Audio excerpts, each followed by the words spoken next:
Esta conferencia comenzará a grabarse. En el nombre del Padre y del Hijo y del Espíritu Santo. Amén. Te damos gracias, Señor, por la posibilidad de estar reunidos en tu nombre para el inicio de este curso sobre el misterio del Dios revelado. Te pedimos, Señor, que abra nuestro corazón a la luz de tu revelación, a la luz de la fe. E invocamos a María Santísima. Dios te salve María, llena eres de gracia, el Señor es contigo. Bendita tú eres entre todas las mujeres y bendito es el fruto de tu vientre, Jesús. Santa María, Madre de Dios, ruega, Señora, por nosotros pecadores, ahora y en la hora de nuestra muerte. Amén. Pues bueno, buenos días a todos.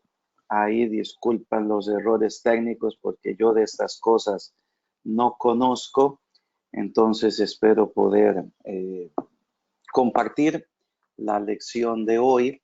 Como vimos hace 8 días, lo que es importante del curso a la luz del texto de la carta a los romanos que fue leído en clase es el auténtico conocimiento del Dios revelado. Como San Pablo lo contrapone a un falso conocimiento de Dios y cómo en este falso conocimiento de Dios después se derivan consecuencias en el orden personal, en el orden social. Dios los entregó a su corazón obstinado, decía el texto. Luego vimos la vez pasada cómo es necesario ubicarse en el contexto eclesial actual. La unidad del mundo católico pues ya no es tan monolítica, ante todo también por la difusión de tanta información que uno tiene por internet, y yo diría también la introducción del mundo laico. Son los laicos los que también están entrando de lleno en el ámbito eclesial actual, donde los laicos también van a tener una palabra, y una palabra tantas veces que puede ser contradictoria con un obispo, con una conferencia episcopal, con el mismo Santo Padre. Entonces, la lección pasada, ese fue mi...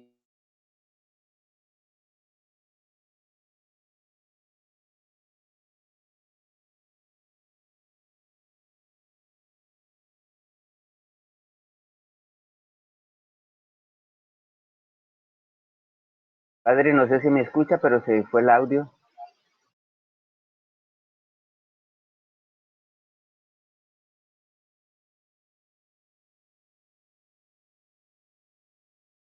Y para cualquier persona que se asome al mundo del internet va a haber una cantidad enorme de posiciones. Ahora, como compartí la vez pasada, el curso va a quedar distribuido entonces en 4 partes, una que titulo Fundamentos, otra que titulo Cristología, otra que titulo Trinidad y la última Neumatología, de acuerdo con las intenciones del Padre José, que me pasó lo que se pretende con el curso. Y hoy vamos a iniciar entonces con los fundamentos del curso. ¿Por qué lo hago? Porque precisamente siendo yo consciente que si yo digo la palabra teología o revelación, las opiniones o los contenidos que yo le vaya a dar a esa palabra son tantos, es necesario que ustedes que me van a escuchar en estas semanas, ustedes sepan sobre qué estoy yo entendiendo por teología y sobre qué estoy yo entendiendo por revelación, ¿no? Pero ante todo, aquí el concepto clave que me interesa hoy compartir en esta primera hora es el concepto de teología. ¿Por qué? Porque hay tal disparidad de contenido que se puede decir la misma cosa y decir el contrario junto con la misma palabra. Entonces, si ustedes recuerdan, cuando describí el curso, esta primera parte que se titula Fundamentos, pues contenía 5 elementos, lo que es revelación, Sagrada Escritura, tradición, magisterio y dogma. Hoy, entonces, vamos a iniciar con la teología, es decir, es un punto que agrego que considero esencial, de modo que no que la teología sea fundamento de lo que vamos a decir, sino para que quede claro qué estoy entendiendo yo por teología, pues a la luz de la fe nuestra. Ante todo, tomar conciencia de la variedad de significados. Hoy hay muchos significados diversos del término teología. No es un significado unívoco al que se le va a atribuir a este término. Y del significado de teología que yo tome, también van a surgir distintas posiciones doctrinales, que es lo que intenté transmitirles a ustedes cuando les dije la variedad de elementos que ustedes escuchan hoy en Internet, que pueden leer en Internet. Lo que antes quedaba más reducido a un ámbito académico, hoy debido al uso de la tecnología, es magnificado. De modo que lo que yo entienda por teología, va a implicar también una posición doctrinal, ¿no? Entonces, siendo consciente que el significado que se le atribuye al término es muy variado, yo, con base en lo que la tradición cristiana enseña, lo que gente de prestigio, teólogos de prestigio enseñan a la luz de la fe católica, entiendo teología como la ciencia de la fe. Yo entiendo la teología como la ciencia de la fe, ¿no? Entonces, es un discurso científico, es decir, entendiendo por ciencia el conocimiento que deriva de las causas de los fenómenos. Es un discurso científico que pretende adentrarse en lo que la revelación a nosotros nos transmite. Pretende centrarse, estudiar lo que la revelación que el creyente acepta por fe, que el creyente transmite. Por tanto, teología es ciencia de la fe, ese discurso científico que interpreta la revelación y por tanto que va a interpretar el dogma, como lo veremos en la última parte, en el último elemento de este punto primero de fundamentos. ¿Y para qué? O sea, ¿qué sentido tiene la teología? Servir al bien común de los creyentes, servir al bien común de la realidad eclesial. ¿Por qué? Porque ciertamente la revelación, ya lo vamos a ver, se dio toda ella en la persona de Jesucristo, alcanza su plenitud, de modo que Jesucristo es el revelador supremo y con la muerte del último de los apóstoles, la revelación pública termina, pero la historia avanza y la fe cristiana se ve también inmersa en tanta lucha interna y externa, de acuerdo con los errores que surgen dentro de la propia iglesia, de la propia comunidad eclesial, como de los desafíos que vienen puestos desde fuera, desafíos que vienen por la cultura, que vienen por incluso pues por fuerzas políticas, por movimientos intelectuales, etc. La teología, por tanto, intenta ilustrar a los hombres aquello que Dios ha revelado. La teología va a interpretar la fe cristiana. O sea, Dios se revela y la respuesta a esa revelación ¿Qué cosa es? La fe. Por tanto, la teología va a penetrar en el contenido de la fe. La teología lo que va a hacer es que esta fe quede más explicitada para el hombre de todos los tiempos y al mismo tiempo que se pueda dar razón de lo que se cree a lo interno, ante herejías, etcétera, y a lo externo, ante un mundo que dice, ¿ustedes por qué creen esto? ¿Por qué lo postulan? La interpretación científica de la fe cristiana, pues es una interpretación justa. La fe cristiana no es irracional. La fe cristiana, el Dios que se revela es el Dios del orden, es el Dios que dirige todo con su providencia hacia un fin último, no hacia el caos, sino hacia el fin último, que es el mismo, y por tanto,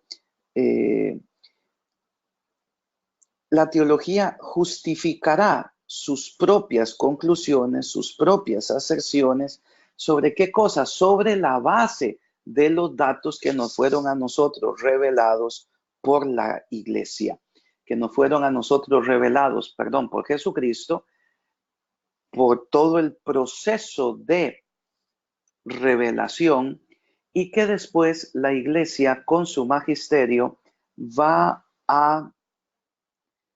ella va a interpretar de modo autoritativo, de modo con autoridad. El magisterio de la iglesia es aquella que tendrá el carisma de la infalibilidad en el proceso de interpretación de la tradición y de la Sagrada Escritura.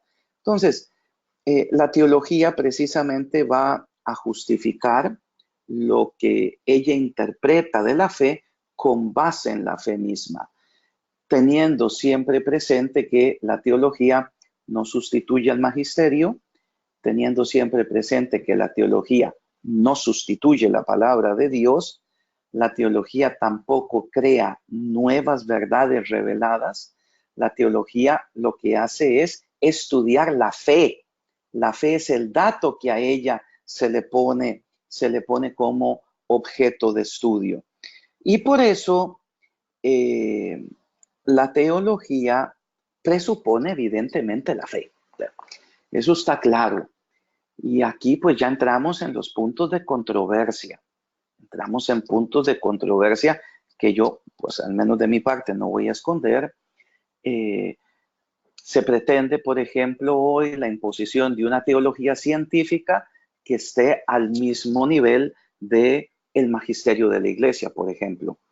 De modo que lo que diga, lo que concluya una tesis teológica sea lo que es verdaderamente interpretación de la revelación, aunque el magisterio de la iglesia diga otra cosa. Entonces, desde el punto de vista de lo que vamos a ver aquí, esto no es aceptable para un católico. La teología está al servicio de la fe y por tanto la presupone. La teología no está sobre la fe, de modo que le imponga las categorías a aquello que, categorías propias, de acuerdo también a la formación, a la cultura, a la forma mental que el teólogo tenga y que por tanto lo impone a la fe. Pensemos ahorita un problema como el problema de la recepción de los divorciados vueltos a casar. Los temas morales son aquellos que hoy son más comunes, ¿no? Se puede, no se puede, a pesar de que hay una palabra sobre el divorcio en la Sagrada Escritura, pero no obstante esto y no obstante la tradición y no obstante el magisterio de la iglesia, entonces se dice que es posible hacerlo. Bueno, esto es un punto candente, lo vemos hoy con un documento como cómo se tiene que interpretar la exhortación apostólica posinodal Amoris Laetitia. El Santo Padre lo abrió, el Santo Padre no lo abrió. Leo yo este documento a la luz de el magisterio precedente, o este documento ya inicia una revolución en la iglesia, de modo que yo lo puedo leer en discontinuidad, en ruptura con el magisterio precedente. Esto es hoy, queridos amigos, esto es hoy una verdadera cruz en la realidad eclesial hoy. Y ustedes podrán ver las divisiones en conferencias episcopales, podrán ver las divisiones en, por ejemplo, cardenales a nivel particular, podrán ver las divisiones en obispos en sus diócesis, quién lo aplica de un modo, quién lo aplica de otro, etc. Entonces, para mí es importante que usted tenga conciencia de esto, ¿no? O sea, la teología presupone la fe. De modo que cuando el teólogo se acerca al problema que va a analizar, el teólogo tiene que tener claro qué es lo que cree la iglesia, identificar el núcleo dogmático de aquello que la iglesia cree. ¿Para qué? Para que sea su objeto de estudio. Esto también, claro, esto hace que cuando se dice abiertamente que la teología presupone la fe, yo estoy hablando desde un punto de vista de fe creyente, Por ejemplo, ya puse un caso moral. Pongamos un caso que se refiere a la soteriología o a la doctrina cristiana de la redención. Entonces, por ejemplo, la Sagrada Escritura es clara que no hay otro nombre dado a los hombres por el cual podamos ser salvados que no sea el nombre de Jesús. Bien, ¿qué sucede? A la luz de la multiculturalidad actual, se postula hoy un pluralismo religioso, donde a las singulares tradiciones religiosas se les va a otorgar un valor de salvación, independiente del fenómeno Cristo. De modo que cada una de las manifestaciones religiosas implique por sí misma, ¿qué cosa? Un valor de salvación. Tanto que incluso se ha llegado a postular pues una economía diversa de salvación, ¿no? El verbo, es decir, la palabra de Dios o el Hijo de Dios antes de su encarnación, tiene dos economías de salvación. Una que actuaría en su encarnación para todo el mundo cristiano y otra que actuaría en las semillas que Él ha puesto en las semillas de salvación que Él ha puesto en todas las otras tradiciones religiosas. Esto ya, pues, el magisterio de la iglesia tomó cartas en el asunto y dijo, no, con el documento de la Congregación de la Doctrina de la Fe, Dominus Iesus, entonces, del año 2000, se dijo, no, hay un valor absoluto de la salvación en Cristo, en cuanto que es el Hijo de Dios encarnado. Quien se salva por Cristo, aunque no lo conozca. Incluso la persona que sigue la rectitud de su conciencia. Pues bien, si ustedes van a leer la cantidad de información religiosa que hay acerca de el pluralismo religioso, ustedes se van a encontrar con teólogos que ya parten de un dato que no es el de la fe cristiana. Así como lo concibe la iglesia, así como el magisterio custodia el depósito de la fe que Cristo ha puesto en sus manos y que con la ayuda del Espíritu lo interpreta. Por ejemplo, un libro como Jesucristo, no otro nombre, de un teólogo muy famoso, Paul Nitter, que dice, no, hay otros nombres a través de los cuales la salvación puede pasar. Entonces, como ustedes ven, es una temática que es candente y por eso es necesario que yo tenga claro el término. Aquí vamos a hablar de la teología como ciencia de la fe y entendiendo ciencia como el conocimiento que brota de el estudio de las causas de los fenómenos. En el caso de la fe, ¿cuál es el fenómeno? O sea, lo que la revelación me ha transmitido, el contenido, el núcleo de verdad que la revelación me ha transmitido. Allí es donde se encuentran los principios de la teología. La teología no toma sus principios de interpretación, no toma los principios de su ser ciencia de otra cosa que no sea la revelación. Se parte de la fe. Por tanto, la verdadera teología es aquella que va a respetar el contenido de fe. Y esto, claro, quien me oye y que no comparte este concepto de teología va a decir, no lo acepto. Acepto la independencia de una teología científica de la fe, porque la misma fe se depura a través de el conocimiento teológico. Yo personalmente discrepo de esto. Cuando digo yo, me arropo pues a lo que la Iglesia ha enseñado acerca del quehacer teológico. Entonces, la teología va a respetar su propio estatuto epistemológico, es decir, su propio estatuto de conocimiento. Yo no parto cuando hago teología, cuando estudio teología, de lo que dicen teólogos particulares. Parto del dato de fe. Y por tanto, pues una teología que no respete el dato de fe, pues podría llamarse de otro modo, como una filosofía religiosa, una filosofía de las religiones, pero ya no es teología en el sentido que lo entiende la Iglesia Católica, a través, sobre todo, del documento de la Comisión Teológica Internacional sobre la teología y el quehacer del teólogo en la Iglesia, el documento de la Congregación de la Doctrina de la Fe sobre la vocación eclesial del teólogo y también el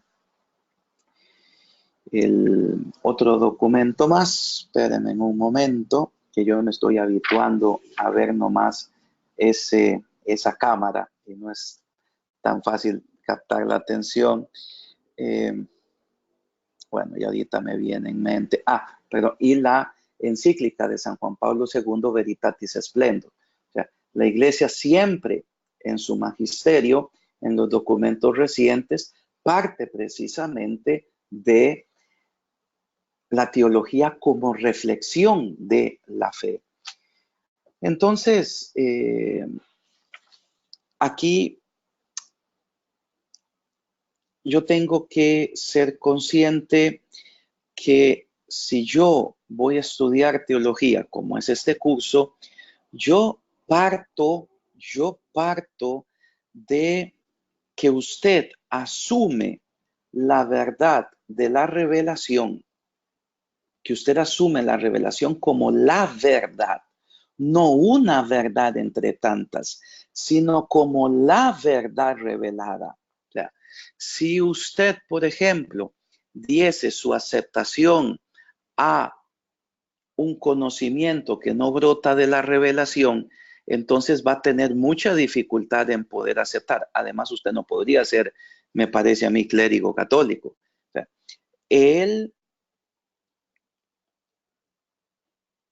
quien estudia teología y quien hace teología está partiendo de la fe de la Iglesia y parte de la fe porque la asume como la verdad revelada. Asimismo, es una teología que va a estar de la mano del magisterio de la Iglesia. Aquí recordemos, y esto es materia discutida, aquí recordemos, las líneas del tren cuando se hace teología es la revelación que nos ha sido transmitida en la Sagrada Tradición y la Sagrada Escritura, y el magisterio que interpreta infaliblemente y con autoridad suprema el dato de la revelación. Son, por tanto, estos dos binarios los que hacen que estos dos rieles los que hacen que el teólogo se pueda mover. Parte de la revelación, la estudia, pero siempre está en comunión con el magisterio de la iglesia. Porque como ya veremos después, no es posible una teología en un contraste claro, total y absoluto con lo que la iglesia ya ha determinado de contenido de fe. Repito, estas son cuestiones candentes, habrá quien las acepta, habrá quien no las acepta, pues yo de mi parte es lo que como miembro de la iglesia estoy llamado a transmitirle. Entonces, si la teología es ciencia de la fe, si tomamos la fe que es respuesta a la revelación y tomamos la revelación como la verdad que Dios nos ha transmitido, entonces el teólogo, ¿quién es? El creyente. El teólogo es la persona que cree y el estudiante de teología es la persona que busca entender lo que cree. La teología, el teólogo va a reflexionar, por tanto, sobre el contenido de la propia fe y las razones del por qué cree, ¿no? Diría Santo Tomás de Aquino, yo contemplo y transmito a los demás lo que contemplo, siempre evidente, con base en la fe y sin salirme de mi ser católico, es decir, de mi fidelidad al magisterio. Aquí tenemos entonces que tener claro, y esto pues se los enfatizo, ¿no? De las primeras verdades de fe, que brotan del dato revelado, es donde la teología adquiere los principios de su ser ciencia, ¿no? Entonces, toda tesis teológica, toda conclusión teológica que sea digna de tal nombre, entendiendo teología como ciencia de la fe, mira precisamente a esto, mira a que la persona pueda comprender mejor aquello que cree.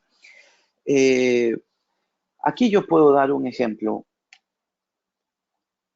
De acuerdo con los datos del Nuevo Testamento, este es un ejemplo muy importante. Para mí es importante. De acuerdo con los datos del Nuevo Testamento, si yo digo que Jesucristo es Dios, Jesucristo, su persona, no puede tener inicio en el momento de la concepción. Me explico. Si yo digo que Cristo es Dios y Dios es eterno, yo no puedo reducir la persona de aquel que se encarnó a que tenga un origen en el tiempo. Es decir, en el momento en el cual la Santísima Virgen María, el Verbo se encarnó en el seno de la Santísima Virgen. Esto se llama la doctrina de la preexistencia. El Señor Jesús es verdadero Dios y verdadero hombre. En cuanto verdadero hombre tiene su origen, su nacimiento en el tiempo y a partir de la Santísima Virgen, pero en cuanto Dios trasciende el tiempo. De modo que en Cristo hay dos nacimientos, uno eterno en la generación eterna del Hijo, del Padre que generó al Hijo en la eternidad, y también uno temporal en el momento en el cual la encarnación tuvo lugar. Entonces, esto ustedes lo pueden leer principalmente en San Juan, en San Pablo, ¿no? Cristo que existe desde siempre. Cristo que existe desde siempre. Pues bien, un gran teólogo, patrólogo alemán, espérenme un momentito para que no se me olvide el nombre, Harnack, no, un gran patrólogo alemán, dijo en el siglo XIX que la doctrina de la preexistencia era una doctrina de origen griego y que no reflejaba un contenido de revelación sobrenatural, ¿no? De modo que la Sagrada Escritura desea transmitir, Dios con su revelación desea transmitir que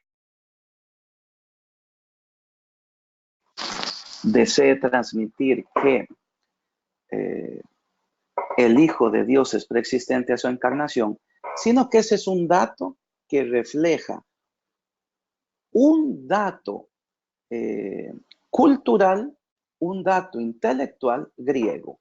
Punto. Si yo ya tomo como punto de partida entonces para negar la preexistencia, como hacen tantos teólogos hoy, o sea, ustedes podrán leer teólogos que dicen Jesús no es preexistente Jesucristo no preexiste a su encarnación, Jesús no preexiste a su encarnación, porque esto es una contaminación de la filosofía griega en el cristianismo. Entonces, si yo ya digo esto basado en lo que Harnack dijo, yo ya no estoy tomando como punto de partida el dato del Nuevo Testamento, el dato de la tradición, el dato del magisterio, que hablan evidentemente que Cristo, para que sea Dios, tiene que preexistir a su encarnación, sino que yo ya me fundamento en un teólogo particular que lo criticó y con base en este teólogo particular, ya yo comienzo a armar una negación sobre la preexistencia. Bueno, ese es un pequeño ejemplo, ¿no? que puedo dar. Hay otros tantos que uno podría dar, ¿no? Pero que yo lo sepa y que lo tenga claro. Y por favor, usted que va a predicar la fe católica y no su propia idea, no lo que a usted se le ocurre, no. Usted va a aprender lo que es Dios con base en lo que la revelación cristiana le transmite, teniendo en cuenta que esa revelación transmitida en la tradición y en la escritura y sancionada por el magisterio de la iglesia va a ser principio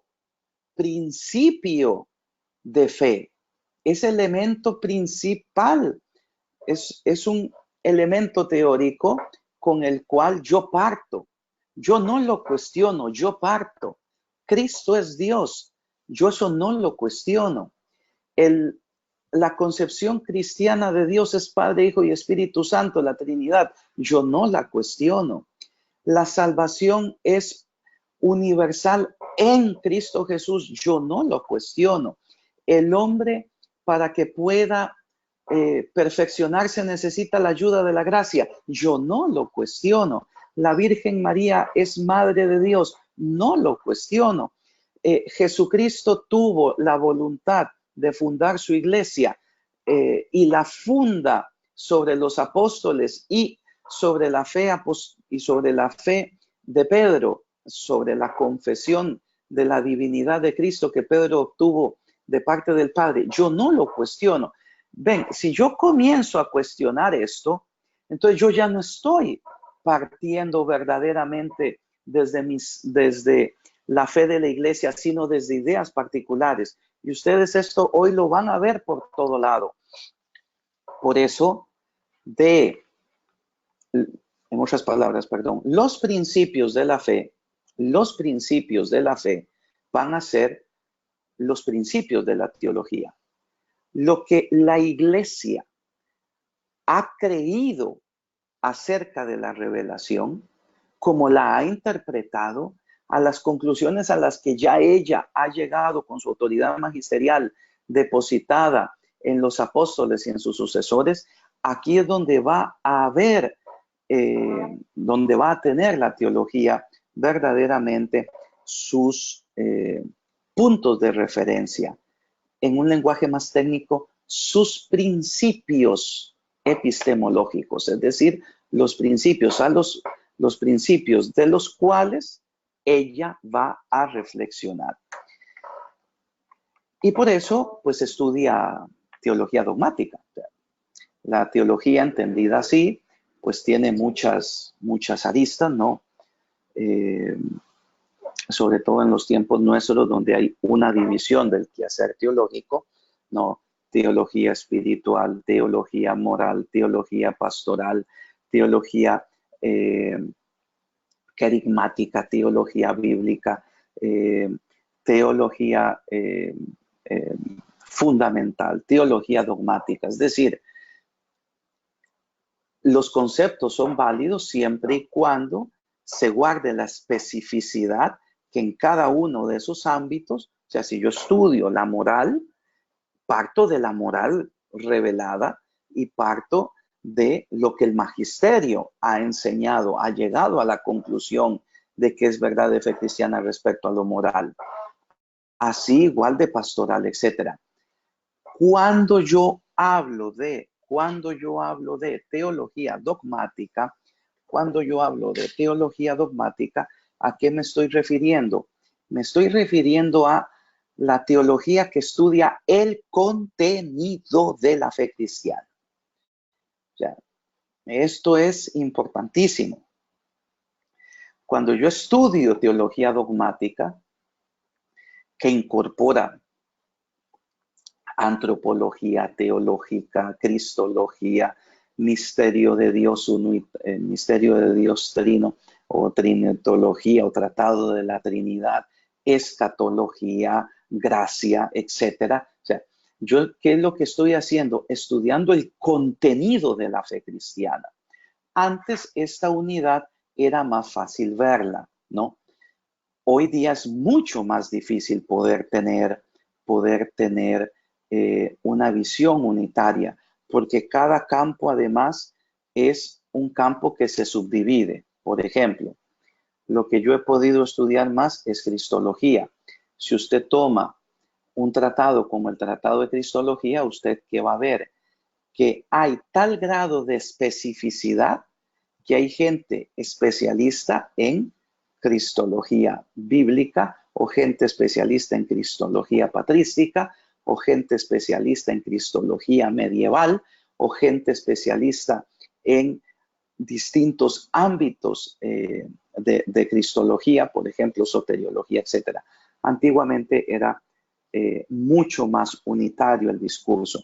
Por tanto, la teología dogmática estudia el contenido de la fe cristiana y lo estudia a la luz de la revelación, entendida la revelación como la verdad.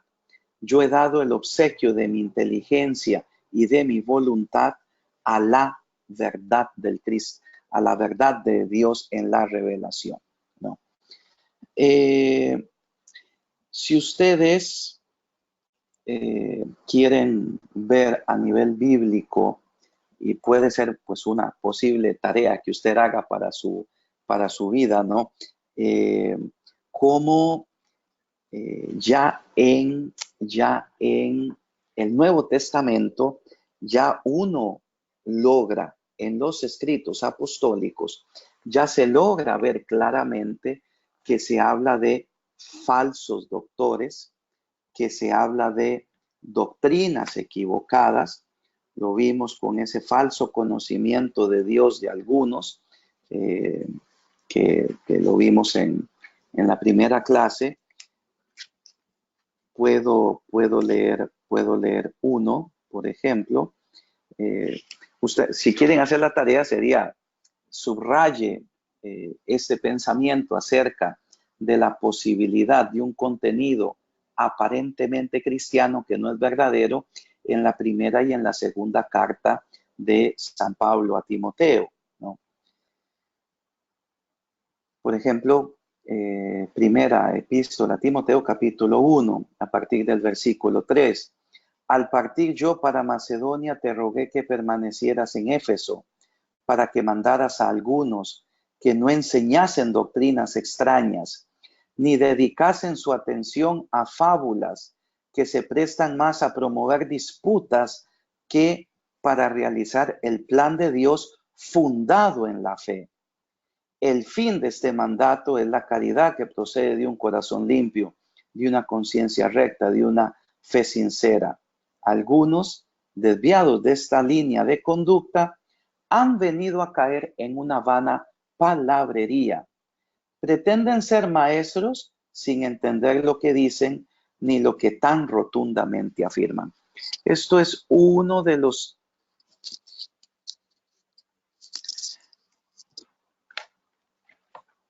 Vamos a ver. Padre Henry, Sí, buenos días. Buenos Padre Henry, días. ¿cuál es la cita bíblica, perdón? Usted puede ver esto en la primera carta a Timoteo, capítulo 1, versículos del 3 al 7. Y así, si ustedes leen la carta a Timoteo, la 1 y la 2, que duran media hora, ustedes se van a encontrar, al menos en 10 ocasiones, se van a encontrar la posibilidad de ¿qué cosa? Que yo tenga un discurso cristiano que no sea concorde con la verdad. Bueno, ya han pasado 45 minutos. Entonces, vamos a puntualizar de lo que he podido compartir con ustedes hasta el momento. Entonces, la teología va a ser una interpretación científica de la fe en la revelación cristiana. Entonces, la teología va a elaborar hipótesis, va a elaborar, puede elaborar doctrina, una teoría, que permita que se entienda mejor la fe. Nunca la presupone o va a ir más allá de la fe o del magisterio, sino que la teología está al servicio de la comunidad del creyente. Y la teología entonces, ya a nivel dogmático, que es lo que vamos a ver nosotros, va a interpretar el dogma como verdad revelada, ¿no? Por ejemplo, doy un pequeño ejemplo. Un teólogo como Tomás de Aquino o un teólogo como Agustín de Hipona, para poder el magisterio salir al paso de errores que la comunidad cristiana ha tenido que afrontar o de posturas que son contrarias a su fe, el magisterio ha leído la escritura con ayuda de teorías o posiciones teológicas particulares, por ejemplo, de San Agustín con respecto a la gracia, o por ejemplo, de Santo Tomás de Aquino en el Concilio de Trento con respecto al septenario sacramental, o muy en específico con el sacramento de la Eucaristía.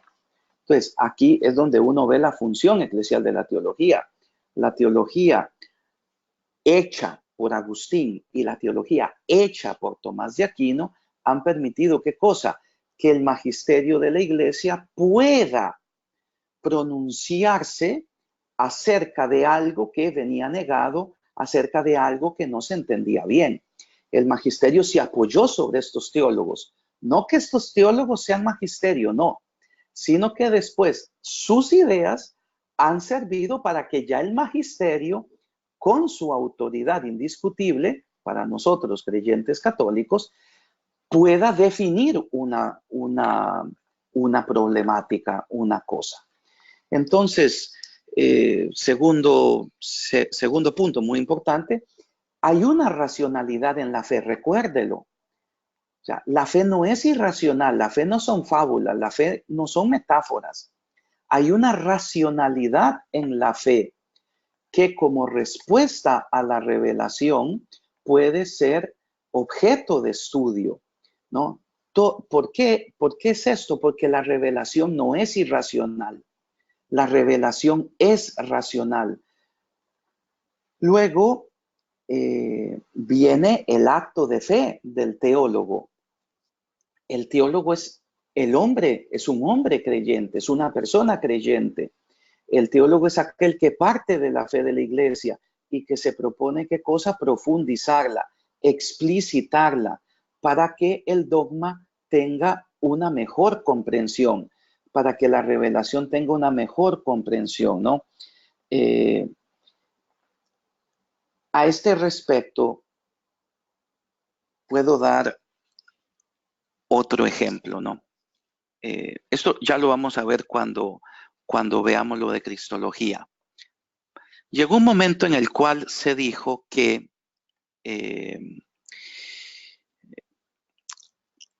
la Virgen María no era madre de Dios, sino que era únicamente madre del hombre, ¿no? Y llegó un momento también donde prácticamente,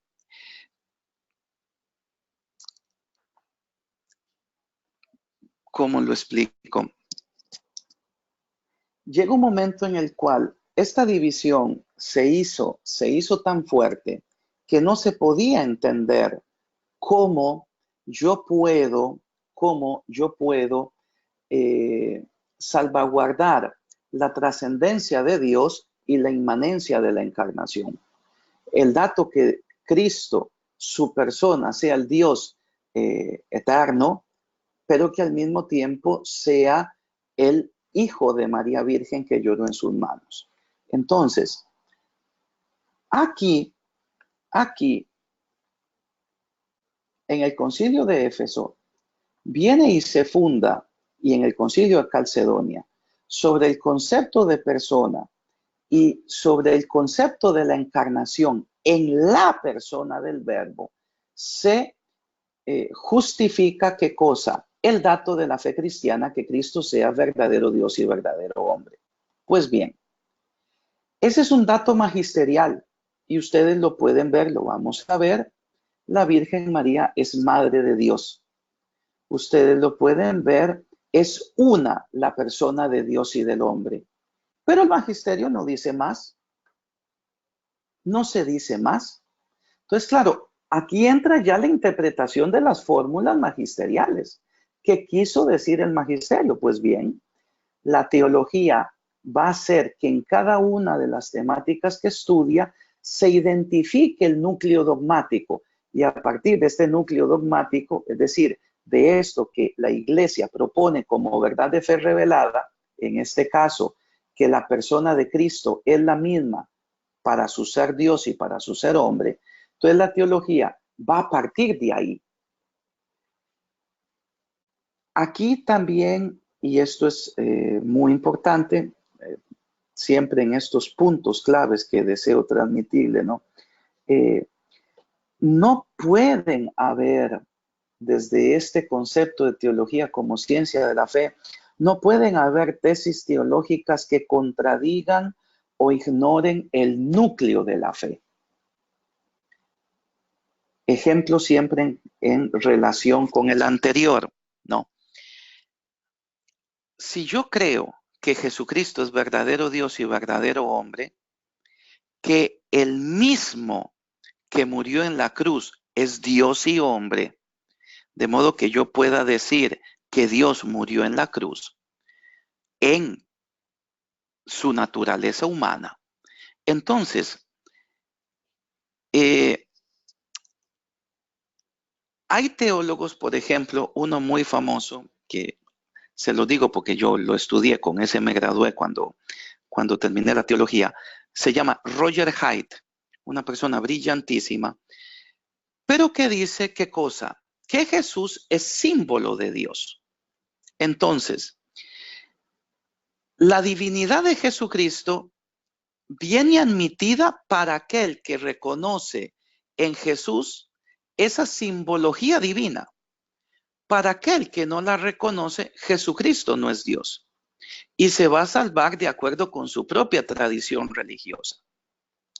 De este modo, el símbolo Cristo en cuanto Dios va a ser verdadero para el que cree, para el que no cree, no. O sea, entonces aquí nuevamente yo ya no parto de ese núcleo dogmático que la teología, yo ya no parto como teólogo de ese núcleo dogmático que yo como teólogo conozco, como estudiante de teología conozco, como creyente conozco, Cristo es Dios. No, ya yo parto de otros presupuestos. ¿Cuáles? En este caso, el de un pluralismo religioso. Entonces, recuérdenlo, no pueden haber tesis que contradigan. Cuando las hay, es función del magisterio de la iglesia decir no. Esto que se está diciendo al interno de ciertos ámbitos eclesiales, de ciertos ámbitos católicos, no es verdadero. Esto ustedes lo pueden ver, por ejemplo, si ustedes compran el librito que contiene los documentos de la Congregación para la Doctrina de la Fe, ustedes van a ver distintos ejemplos a nivel moral y a nivel ya, digamos, cristológico trinitario. Por ejemplo, si ustedes toman una declaración de 1972, Mysterium Filii Dei, de la Congregación de la Doctrina de la Fe, ese documento, ¿qué va a decir? Con esta declaración lo que se pretende es salir al paso de concepciones erradas que no respetan el dato de la fe cristiana acerca de Cristo y acerca de la Trinidad. Luego, otro punto importante que usted tiene que tener en consideración y que para mí es muy importante, cuando digo para mí, o sea, para la tradición cristiana, es que la teología es un saber, o sea, yo lo que creo no lo creo únicamente por un fideísmo, es decir, yo lo que creo lo creo por fe y no acepto que se me diga o que se me fundamente de ningún modo esa fe. La verdad de la fe cristiana se va a basar únicamente en la fe, como que si yo no tuviese razón. No, esto a nivel católico no es permitido. O sea, la iglesia defiende que el ser humano es un ser racional, que tiene la luz de Dios, la luz intelectual nuestra, la intelectualidad nuestra, dice Santo Tomás de Aquino, deriva de la luz intelectual de Dios, que es el Verbo encarnado. Nosotros participamos de esa luz intelectiva de Dios. Entonces, la teología lo que hace es fundar racionalmente lo que se cree. Por tanto, lo creo no únicamente por un acto de fe, sino que ese acto de fe yo lo puedo perfectamente justificar, fundar, basar en mi instrumento racional. Para eso el Señor lo puso. Aquí también señalo otro punto en esto de la teología, ya para ir casi terminando, ¿no?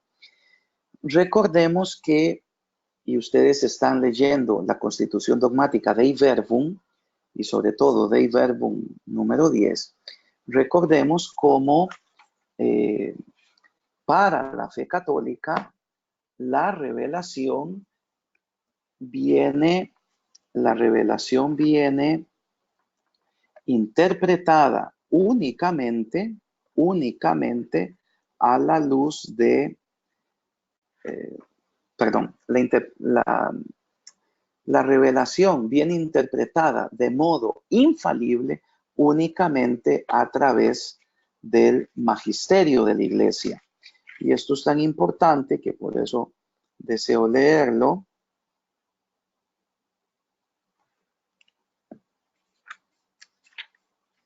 Recuerden de leer, por favor, y de darme el índice de contenidos, ya algunos lo han hecho, de la Constitución sobre la Divina Revelación, que va a amarrar pues lo que hoy y la próxima sesión vamos a estudiar. Entonces, si ustedes leen el punto 9, el numeral 9 de la Constitución Dei Verbum sobre la Divina Revelación, dice: así pues, la Sagrada Tradición y la Sagrada Escritura están estrechamente trabadas y comunicadas entre sí, Y es así que ambas, por manar del mismo manantial divino, confluyen en cierto modo en uno y tienden al mismo fin. La sagrada tradición y la sagrada escritura que confluyen en el mismo fin salvífico. Y si van al numeral 10, la sagrada tradición y la sagrada escritura constituyen un solo depósito sagrado de la palabra de Dios, encomendado a la iglesia, al que se adhiere todo el pueblo santo unido a sus pastores, y así persevera constantemente en la doctrina de los apóstoles. La función, empero, de interpretar auténticamente la palabra de Dios, escrita o transmitida por tradición oralmente, solo ha sido confiada al magisterio vivo de la iglesia. Repito, solo ha sido confiada al magisterio vivo de la iglesia, cuya autoridad ejerce en nombre de Jesucristo. Ahora bien, este magisterio no está por encima de la palabra de Dios. Con esto, ¿qué es lo que quiero transmitirle? O sea, que la interpretación que los teólogos puedan hacer acerca de la revelación no sustituye el magisterio, no sustituye el magisterio. Y por tanto, la interpretación de teólogos particulares no funda ninguna pastoral en la iglesia. La teología llega a la pastoral, arriba a la pastoral, cuando ha sido asumida por el magisterio de la iglesia. Esto yo se lo transmito con el corazón en la mano porque es fuente de tantos y tantos errores y confusiones que hay hoy día. El que fulano, mengano, perencejo, por muy brillante que sea e internacionalmente conocido sea, no implica para el creyente de por sí, una fuente para que crea. Yo creo lo que creo porque pertenezco a la Iglesia Católica, que con su magisterio interpreta de modo infalible la revelación que yo creo que es verdad de Dios.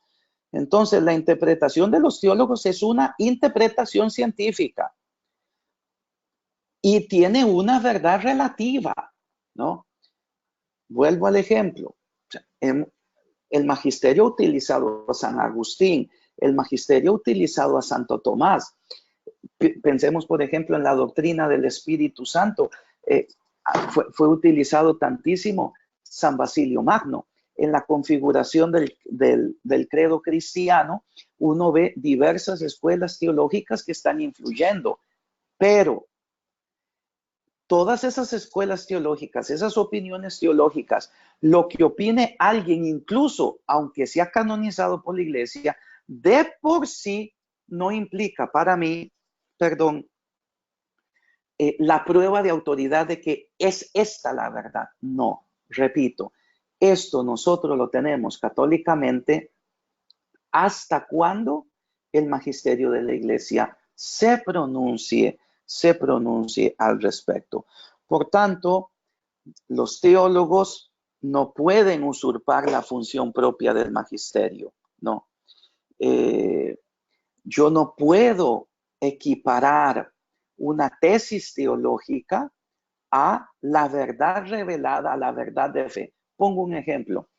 Un teólogo como Karl Rahner con el cristianismo anónimo. Todos son cristianos, aunque no lo sepan, esto debido a que la presencia de Dios se halla en todos.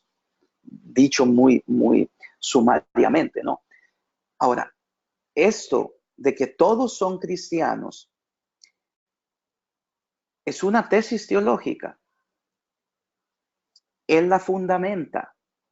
Nunca fue aceptada por el magisterio, no ha sido asumida por el magisterio, porque esto implicaría una relativización de ¿quién? De la persona de Cristo, e implicaría también una relativización de la vida sacramental.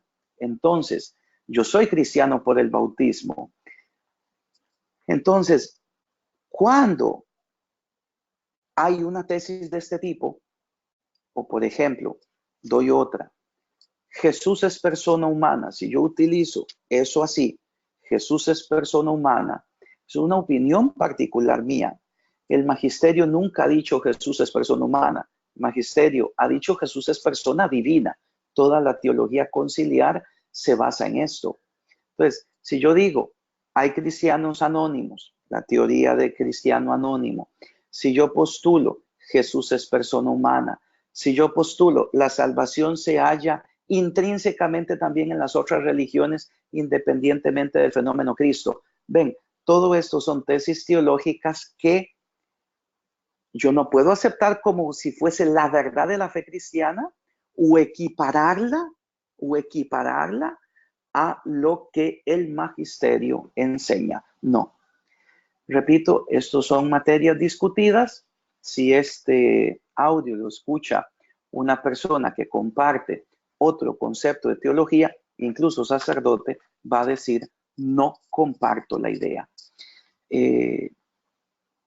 Yo les pido a ustedes que, o al menos me van a tener que dar prueba de que ustedes, al menos, si no comparten esta opinión de teología, sino que tienen otras, al menos sí esta la conocen. Como les dije en la primera clase, ustedes tienen que tomar partido porque hoy la unidad católica es muy difusa. Muy bien, entonces voy a hacer un alto. Recuerden de que yo no soy experto en estas cosas, entonces no sé si se puede hacer alguna pregunta, algo que no quede claro. Damos unos minutos para las preguntas. Vamos a ver. Buenos días, Padre Henry. Nuevo. Sí, buenos días. Cristian, Bueno, con gusto, Cristian, lo escucho. con respecto a lo que usted estaba hablando antes, de que o sea, que debemos creer la verdad del magisterio, nada más. Sí. Lo que diga el magisterio. Con respecto a las otras verdades de Jesús, o otras verdades de fe, usted se refería, digamos, a religiones, digamos, a otras religiones, o dentro de la misma iglesia, esos pensamientos de teólogos que Sí. salen así, espontáneos. Sí, sí, señor. Sí, señor, a eso me refiero. O sea, a eso me refiero. O sea, en este curso de teología usted va a recibir los contenidos acerca del Dios revelado con base en la revelación tal cual la acepta el magisterio. Si yo ya utilizo, por tanto, Cristian, un concepto de teología distinta, donde ya para mí el magisterio no es importante o el magisterio no tiene nada que decir, porque es únicamente la cientificidad lo que importa, y por tanto lo que dijo fulano, mengano, perencejo, ya ahí ya yo no estoy haciendo teología católica, ni tampoco estoy obligado a creer esto. Les puse ese ejemplo, ¿no? El ejemplo de Harnack. No hay preexistencia de Jesús. Toda la existencia personal de Jesús inicia en el momento de su concepción. No. Por más que lo haya dicho quien lo haya dicho, yo no creo esto. ¿Por qué? Porque los documentos de la fe, o sea, la revelación, me dice otra cosa y el magisterio de la iglesia ha dicho otra cosa. Respondiendo a su pregunta,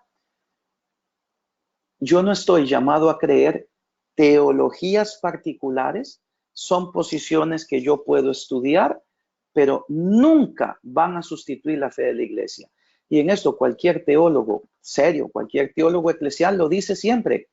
Si hay algo de lo que yo he dicho, de lo que he escrito, que está en contra de lo que la iglesia cree, considérese erróneo. Punto. Eso es humildad. Y eso es también ser consciente de qué cosa que la iglesia madre y maestra. La fe no me pertenece a mí. La fe como depósito de fe lo gestiona la iglesia en su magisterio. ¿Alguno más?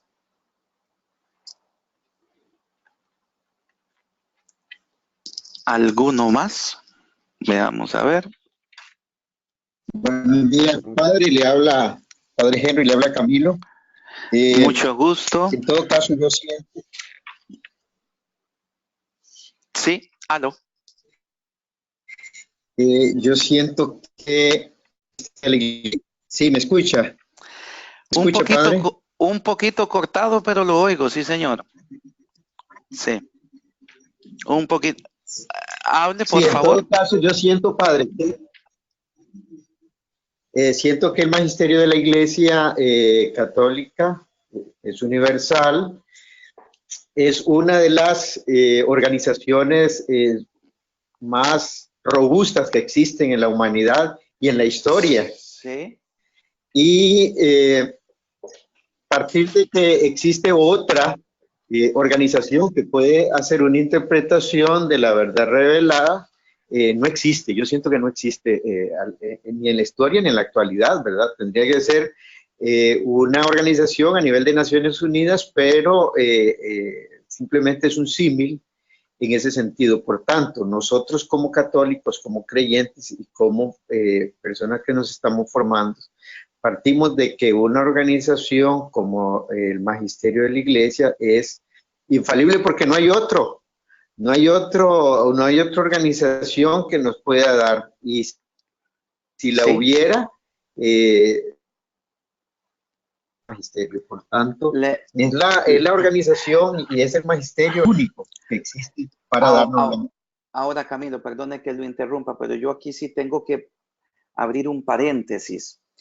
No es únicamente porque no existe otra organización, sino porque es un dato de fe.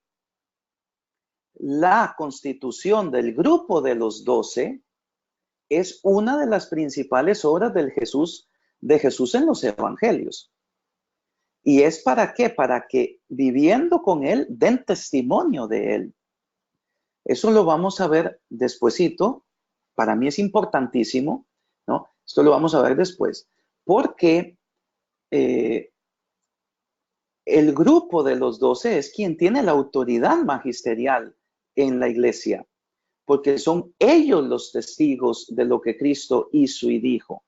Entonces, Camilo, yo aquí, la paréntesis que hablo es, estoy de acuerdo con usted, que no existe otro par a nivel de magisterio.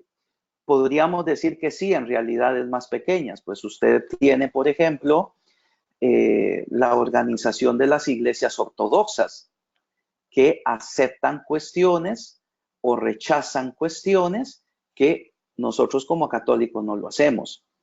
Y para ellos es pues un magisterio propio de esa entidad eclesial como en el mundo ortodoxo. Pero también en el mundo protestante, cada una pues tiende a tener su propia interpretación. Lo que pasa es que cosas, si yo me voy a la raíz, por ejemplo, del luteranismo, y yo ya digo, no hay magisterio, entonces ya no puedo yo de ningún modo poder hacer una teología que vaya a respetar el magisterio si yo lo estoy negando. También creo que les comenté, si hay, pero son grupos pequeños y siempre son visiones particulares, ¿no? Como el Jesus Seminary, el seminario de Jesús, con la impresión de la Biblia que ellos consideran la auténtica palabra de Dios. Pero aquí siempre se va a llegar a conclusiones particulares. Pero repito, que son conclusiones que nosotros, con base en la fe nuestra, como respuesta a la revelación, no aceptamos. No la acepto. Yo no la acepto, ¿por qué? Porque está en contrariedad con mi fe. Recuerden, y perdón Camilo que lo haya interrumpido, recuerden de que a nivel eclesial una cuestión puede ser disputada. De una cuestión pueden haber distintos pareceres, pueden haber distintas posiciones, pero una vez que el magisterio ha tomado ya partido y ha definido, ya entonces pasa a ser verdad de fe católica, ya no es más una opinión. ¿Cómo pasa, por ejemplo, lo veremos en Cristología? Entonces, Camilo, creo que le he respondido. No más yo quería decirle de que usted al magisterio tiene que darle un dato de fe, tiene que darle el obsequio de su fe. No es únicamente porque no haya otra institución, sino porque para nosotros, cristianos católicos, el magisterio es inseparable de esa revelación, porque es él quien lo interpreta de modo infalible.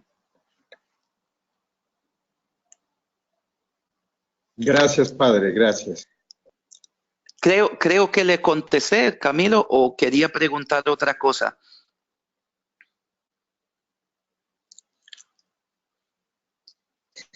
No, estamos bien. Es que precisamente estamos nosotros en una iglesia universal católica que, a mi entender, es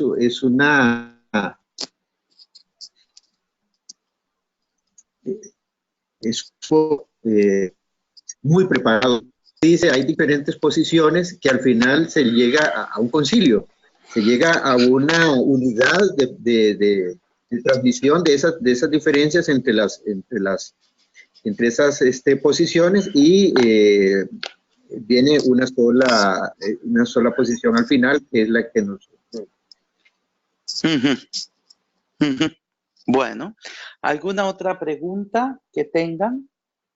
¿Algo Buenos días, más? padre. Sí, Buenos días. Bueno, le hablo Luis Loaiziga. Padre, Sí. con respecto, bueno, tenemos la revelación de Dios, pero también en la iglesia existen muchas corrientes de revelaciones privadas que muchas veces son muy creídas y muy aceptadas. Mi pregunta Sí, en ese señor. sentido, ¿podría ponernos algunos ejemplos de revelaciones privadas que estén muy arraigadas en la fe católica o en el culto católico popular, que rozan con el magisterio? Y derivado de esa pregunta, ¿cuál sería nuestra posición diaconal cuando nos enfrentemos ante esa situación? Esto va a quedar más claro cuando ya veamos el punto que sigue acerca de la revelación, pero adelanto. O sea, la revelación se cerró con la muerte, la revelación oficial pública se cerró con la muerte del último apóstol. Entonces, si yo tomo las revelaciones privadas de videntes,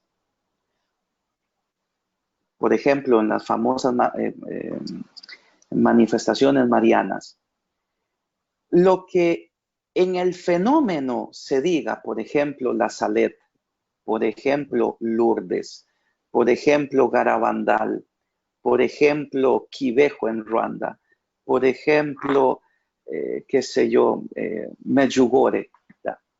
Esto que se diga, la iglesia lo va a leer, la iglesia lo va a examinar siempre a la luz de la revelación oficial. Ninguna revelación privada puede poner en entredicho ninguna verdad de lo que ya la iglesia cree. Como si en una manifestación mariana se dijese la Eucaristía no es más sacrificio, por ejemplo. Ya eso sería signo inequívoco que no es una revelación auténtica. O que se llegue a decir, ya los obispos no tienen autoridad magisterial porque han apostatado de la fe. Eso ya sería un signo inequívoco de qué cosa, que la revelación no es auténtica. Lo mismo pasaría con revelaciones privadas. Por ejemplo, de una mujer ortodoxa, Vasula, que tuvo, pues podríamos decir así, revelaciones sobre la vida de Cristo, que la Congregación para la Doctrina de la Fe dijo, no, estas revelaciones no pueden ser consideradas de ningún modo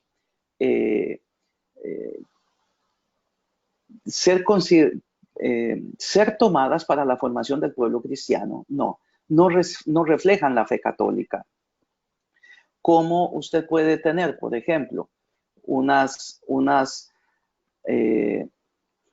unas revelaciones que hayan sido asumidas, como por ejemplo las de Margarita María de Alacoque, con la devoción al Sagrado Corazón, o las de Sor Faustina Kowalska, con las de toda la devoción que gira al torno del Jesús de la Misericordia, ¿no? Entonces, la revelación privada nunca puede ir en contradicción con la revelación pública, nunca, o sea, con la revelación oficial, ni tampoco la revelación privada puede ir en contra de lo que ya la Iglesia con su magisterio ha señalado. Doy un ejemplo igual, un ejemplo polémico lo que voy a decir, ¿no? Entonces, católicos que me dicen, yo no obedezco al Papa Francisco, porque el Papa Francisco, por esto y por esto, está en contra de la fe. Es evidente que yo, como creyente católico, como sacerdote, como estudiante de teología, tengo que decirle a esa persona, usted tiene una posición equivocada. Porque hasta el momento su santidad Francisco no ha dicho ninguna cuestión a nivel magisterial, donde ya esté su autoridad como sumo pontífice, que esté en contraste con lo dicho en precedencia o con lo mantenido por la fe, ¿no? Entonces, ven, son cuestiones disputadas.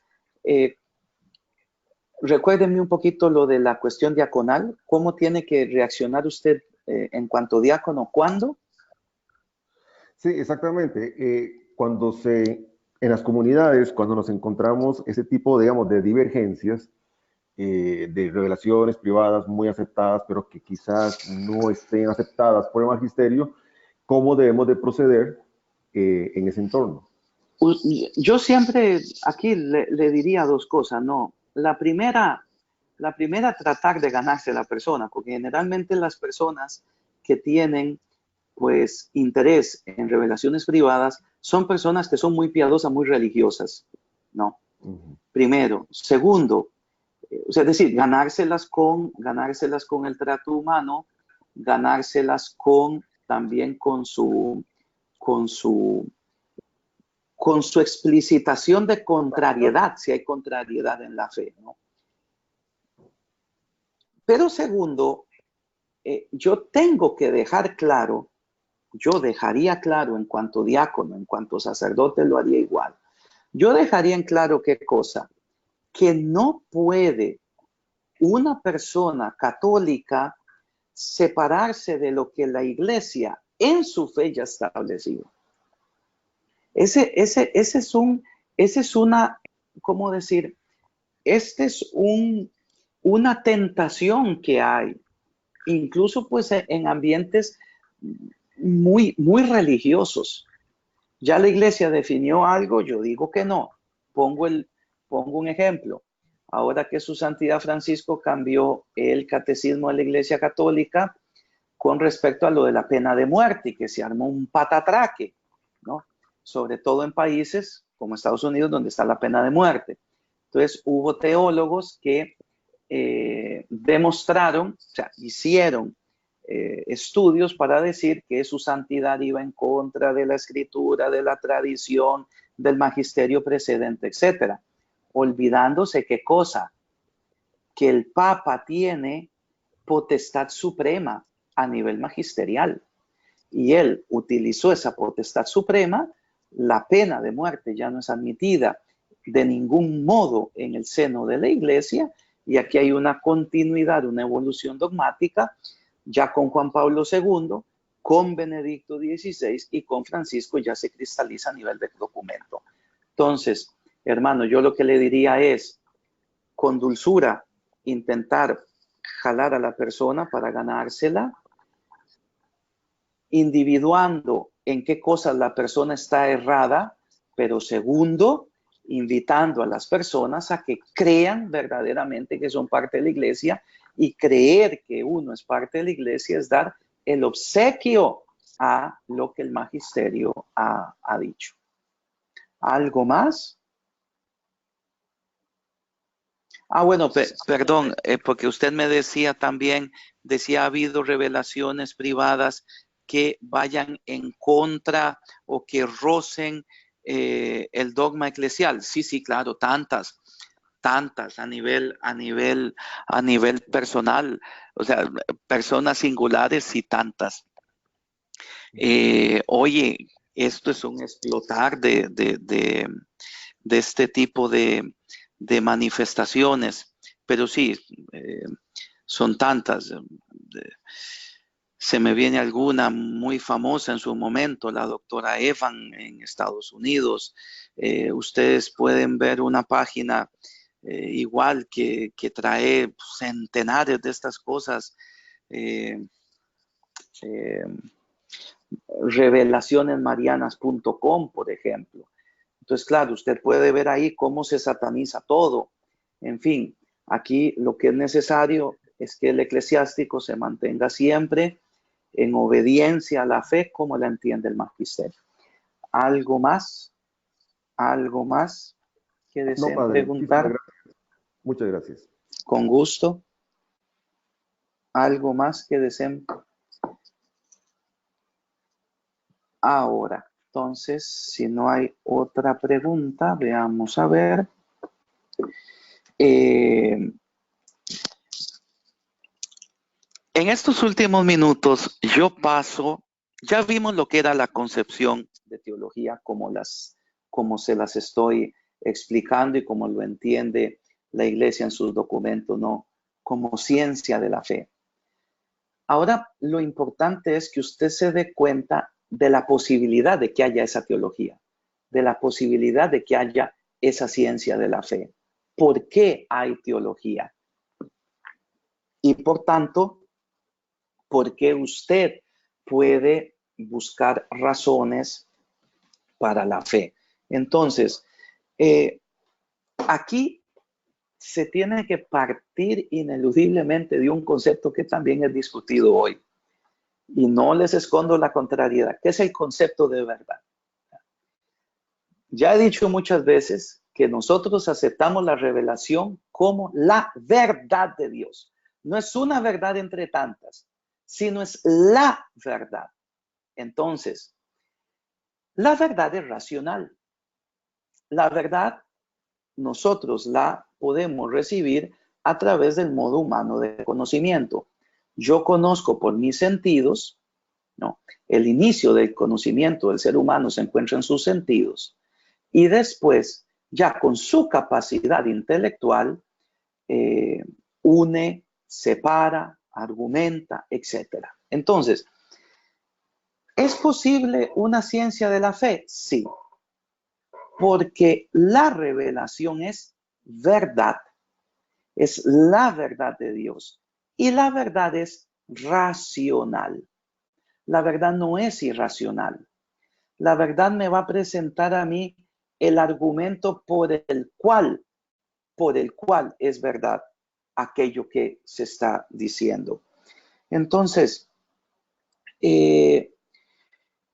aquí es importante, ¿no? Que, porque hay muchas nociones de teología, como les dije, ¿no? Que yo me dé cuenta que es posible hacer teología porque Dios se ha revelado y porque esa revelación es la verdad. Ahora,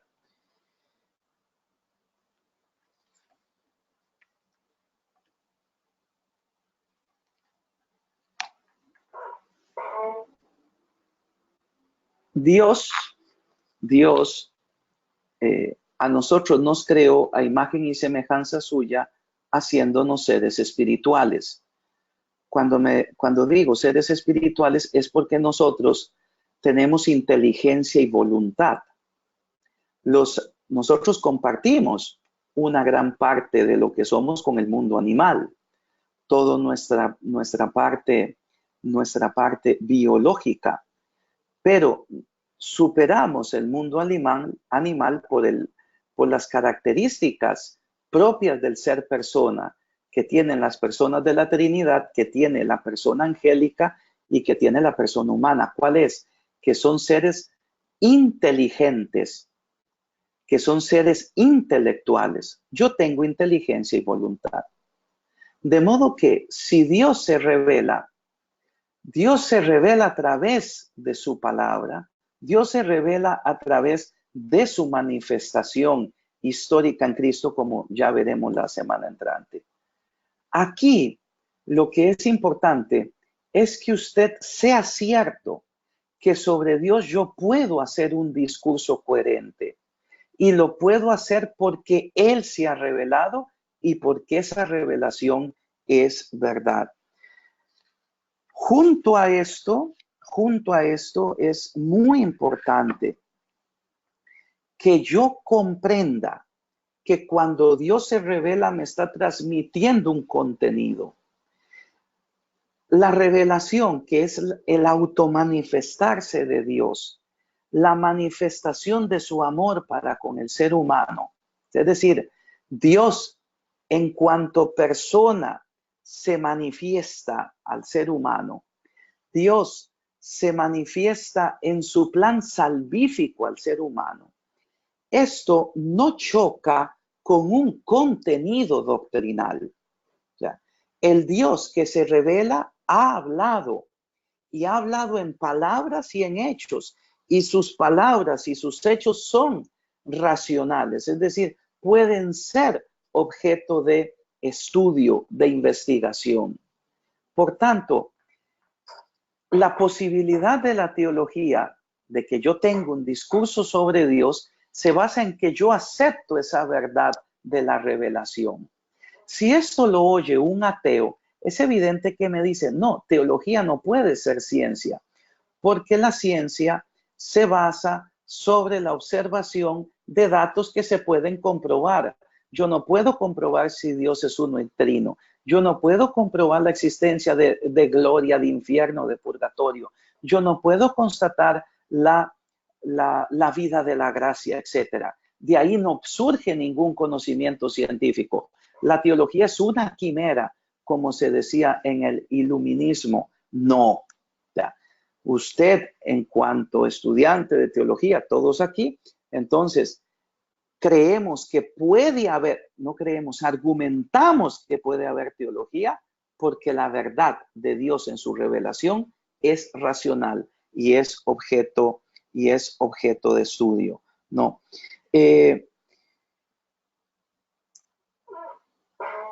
Aquí,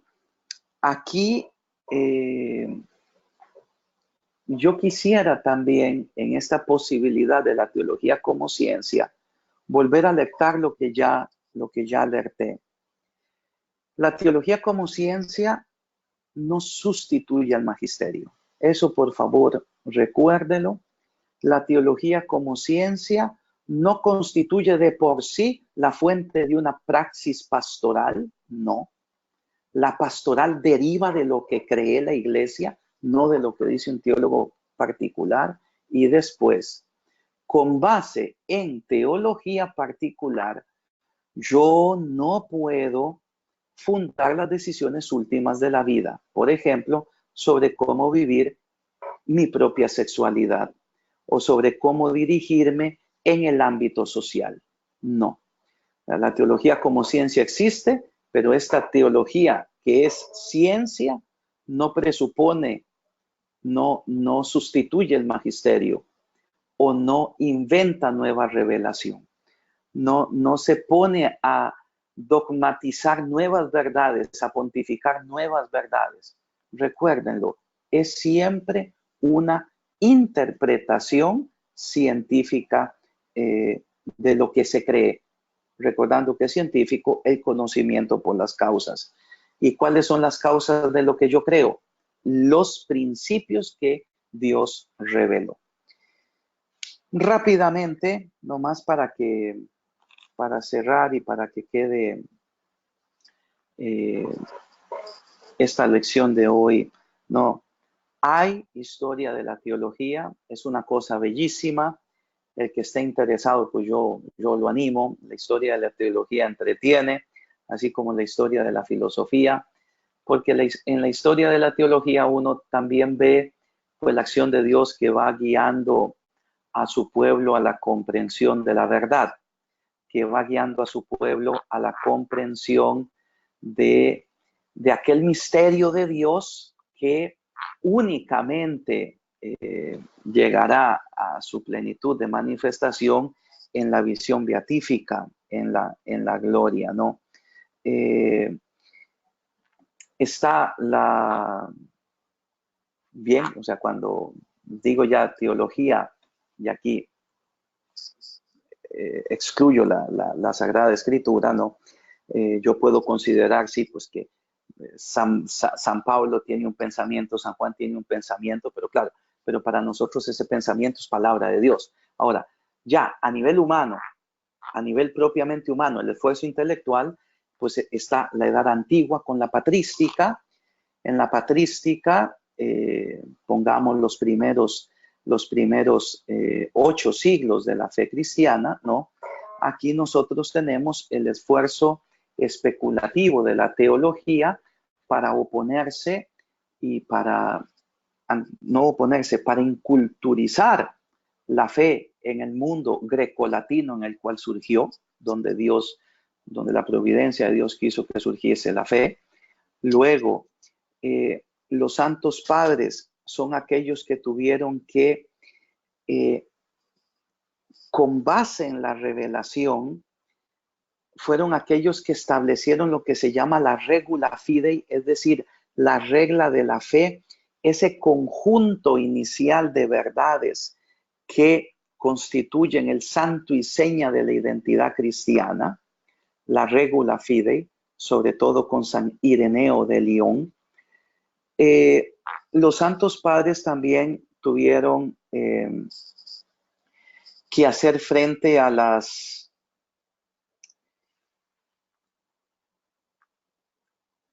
los nuevos cuestionamientos que surgían conforme la fe cristiana se iba extendiendo y entraba en contacto con otras culturas. Entonces, tuvieron que hacer apología de la fe para demostrar qué cosa, que la fe cristiana no es irracional. Pensemos, por ejemplo, el tema de la resurrección. O sea, la resurrección de la carne para los griegos es una cosa que no tiene razón de ser, porque lo importante de la persona es el espíritu, no el cuerpo. Entonces, tantos otros que se pueden dar, tantos ejemplos. Entonces, los santos padres tuvieron que, en este caso con los apologistas, como San Justino Mártir, por ejemplo,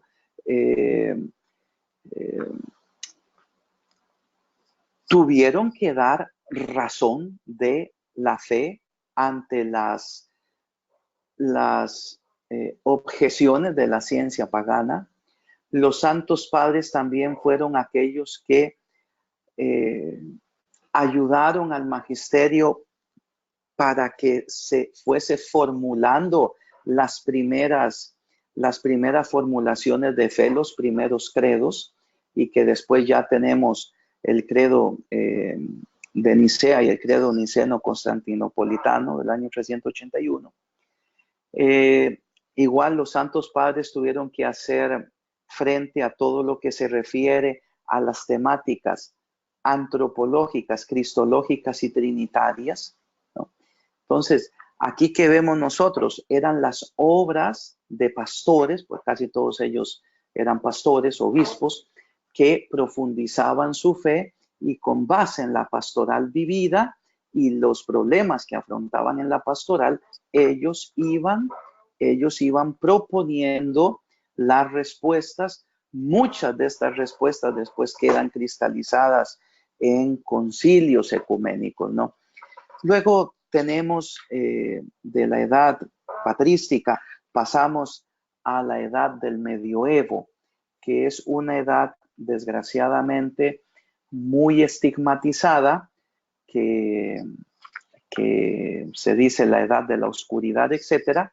Es absolutamente lo contrario, ¿no? Pues si ustedes van a Europa, ustedes precisamente van a poder ver todavía hoy el fruto del medioevo en la arquitectura, en el arte, en la pintura, en la escultura, la creación de las universidades, etcétera. O sea, Todo esto es fruto del medioevo. En el medioevo lo que es importante, ¿qué cosa es? La introducción del pensamiento de Aristóteles, y Platón fue muy utilizado en la edad patrística. En el medioevo Aristóteles va a hacer introducción en el pensamiento cristiano, en el pensamiento cultural del medioevo, y aquí tenemos las grandes figuras de San Buenaventura, de Santo Tomás de Aquino, de San Alberto Magno, del Beato Duns Scoto, ¿no?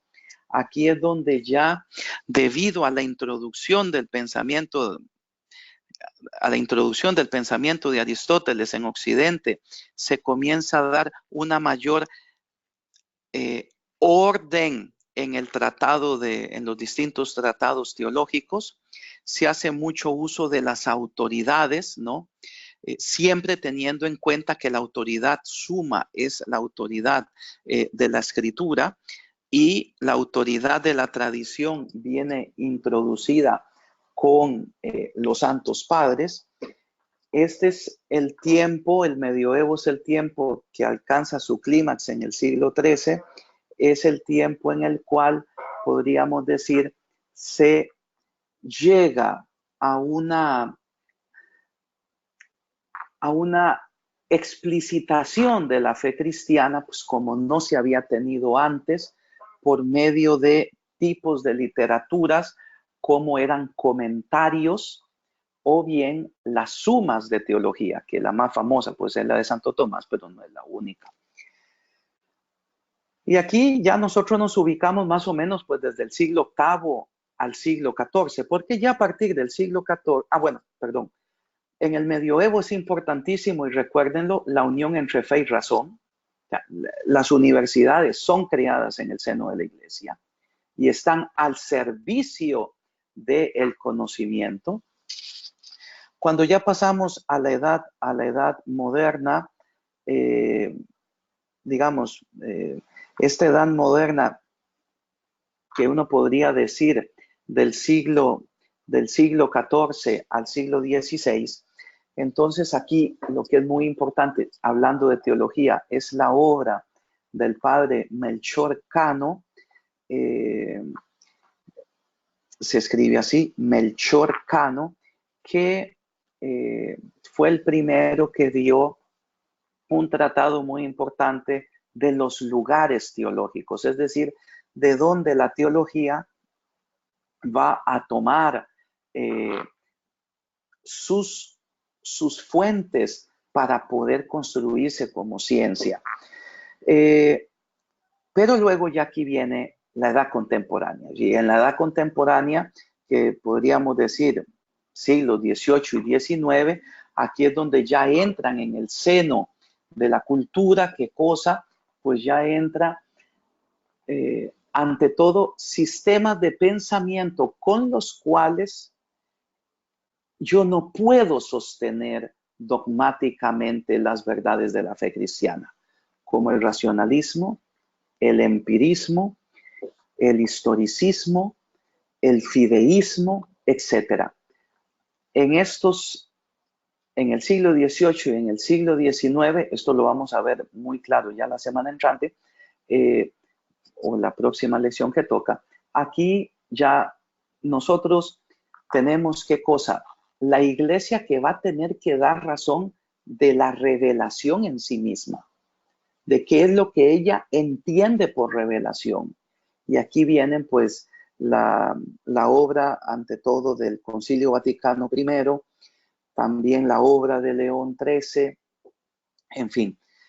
En esta edad contemporánea lo que a mí me interesa es que usted sepa que mucho de lo que estamos viviendo hoy dio inicio en estos siglos. Y esto ha sido gracias a que la filosofía cambia. Si en el medioevo fue una filosofía de estampa aristotélico-tomista, ¿no? Donde Aristóteles venía leído con Santo Tomás y la gran obra de Tomás de Aquino, pues dio fundamento a la enseñanza católica hasta prácticamente inicios del siglo XX, ya en el siglo XVIII y XIX comienzan otras corrientes de pensamiento que son absolutamente contrarias. Repito, todo esto es discutible, algunos podrían decir que se pueden homologar, etcétera, pero creo que no, o sea, son antagónicas y por eso surgen al interno del catolicismo, ya las diversas corrientes de pensamiento. Que ha llegado al siglo XX, sí, la que me interesa que usted recuerde y que conozca, ojalá, aquí yo no voy a tener tiempo de explicarla, es el modernismo, ¿no? Es el modernismo, con su peculiar visión de la revelación. En todo esto, en el siglo XVIII, XIX y con el modernismo, la fe queda reducida a lo subjetivo. La fe es sentimentalismo. Ya la fe no tiene horizonte con la verdad, horizonte con el Dios que se revela, sino que la fe tiene que ver con lo que a mí me haga estar bien, con lo que yo crea. Hay una subjetivización de la fe, que esto es inconciliable con la fe católica. Y llegamos así al siglo XX, que es un siglo pues, teológicamente riquísimo, y aquí tenemos, y no podemos dejar de lado, pues el gran acontecimiento eclesial del Concilio Vaticano II y lo que el Concilio Vaticano II implicó e implica para el quehacer teológico pues en nuestros días. Entonces esto es una visión así brevísima, casi irrisoria, ¿no? De la patrística, del medioevo, de la edad moderna contemporánea y del siglo XX. ¿Qué quisiera yo que usted que quede para su formación? La Iglesia ha profundizado su fe a lo largo de los siglos. El Espíritu Santo ha ido guiando a la Iglesia conforme se han suscitado los distintos problemas, las distintas objeciones, a dar siempre razón de la verdad de la fe. Y en esto podemos nosotros estar seguros de qué cosa, de que el Espíritu es quien guía a la Iglesia a que pueda comprender de modo total, en la medida de lo posible, el misterio de lo que es Dios, de lo que es la creación y de lo que somos nosotros. Bien, pues yo ya tengo las 9:45. Entonces, hoy lo que hemos visto es esto de teología. La semana entrante vamos a ver lo que es la revelación. No se preocupen que ya entraremos propiamente a la materia de Dios, pero para mí esto es muy importante que se sepa. Repito, usted puede tener otra opinión muy válida, pero yo por favor le pido que al menos esta de la teología como ciencia de la fe usted la conozca. Feliz fin de semana a todos y yo los dejo porque a las 10 ya tengo que bautizar. Hasta luego. Bendiciones, muchas gracias. Gracias, Padre, Dios lo acompañe. Hasta luego. Gracias, Padre. Bendiciones. Buen día. Hasta luego, Padre. Dios lo Gracias, acompañe. Padre.